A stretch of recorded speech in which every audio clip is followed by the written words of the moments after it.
Welcome back to the tale of Despereaux. I forgot to show you the illustration from the last chapter when Botticelli was talking to Roscuro.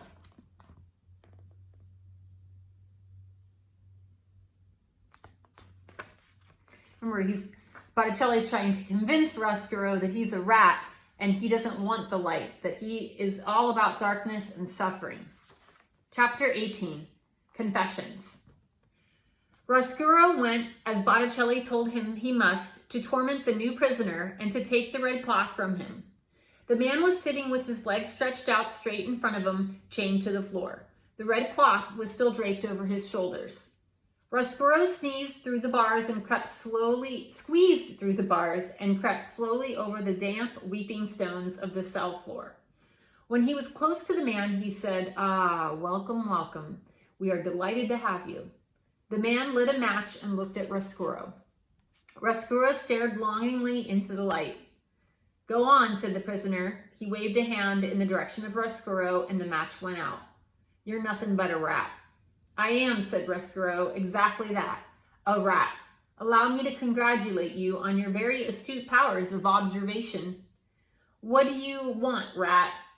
"What do I want? Nothing. Nothing for my sake.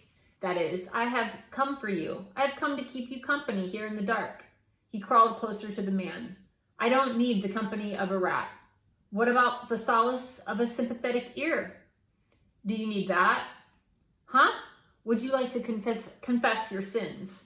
To a rat? You're kidding." "Come on now," said Roscuro. "Close your eyes. Pretend that I'm not a rat. Pretend that I am nothing but a voice in the darkness. A voice that cares." The prisoner closed his eyes. "All right," he said. "I'll tell you. But I'm telling you because there ain't no point in not telling you. No point in keeping secrets from a dirty little rat. I ain't in such a desperate way that I need to lie to a rat." The man cleared his throat. "I'm here for stealing 6 cows, 2 Jersey, and 4 Guernseys. Cow theft, that's my crime." He opened his eyes and stared into the darkness. He laughed.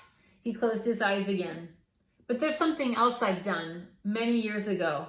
Another crime, and they don't even know of it." "Go on," said Roscuro softly. He crept closer. He allowed one paw to touch the magical red cloth. "I traded my girl, my own daughter, for this red tablecloth and for a hen and a handful of cigarettes," said Roscuro. He was not alarmed to hear of such a hideous thing. His parents, after all, had not much cared for him, and certainly if there was any profit in it, they would have sold him.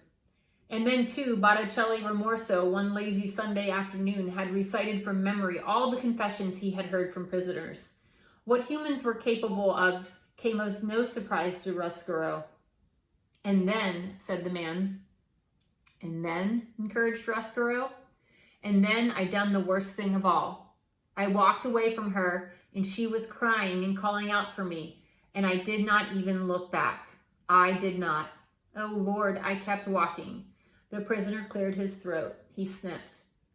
"Ah," said Roscuro. "Yes, I see." By now he was standing so that all 4 of his paws were touching the red cloth. "Do you find comfort in this cloth that you sold your child for?" "It's warm," said the man. "Was it worth your child?" "I like the color of it." "Does the cloth remind you of what you have done wrong?" "It does," the prisoner said. He sniffed. "It does." "Allow me to ease your burden," said Roscuro. He stood on his hind legs and bowed at the waist. "I will take this reminder of your sin from you," he said. The rat took hold of the tablecloth in his strong teeth and pulled it off the shoulders of the man. "Hey, see here? I want that back." But Roscuro, reader, was quick. He pulled the tablecloth through the bars of the cell, whoosh, like a magic trick in reverse. "Hey," shouted the prisoner, "bring that back. It's all I've got." "Yes," said Roscuro, "and that is exactly why I must have it." "You dirty rat," shouted the prisoner. "Yes," said Roscuro, "that is right. That is most accurate." And he left the man and dragged the tablecloth back to his nest and considered it. What a disappointment it was. Looking at it, Roscuro knew that Botticelli was wrong. What Roscuro wanted, what he needed, was not the cloth, but the light that had shone behind it. He wanted to be filled, flooded, blinded again with the light. And for that, reader, the rat knew that he must go upstairs.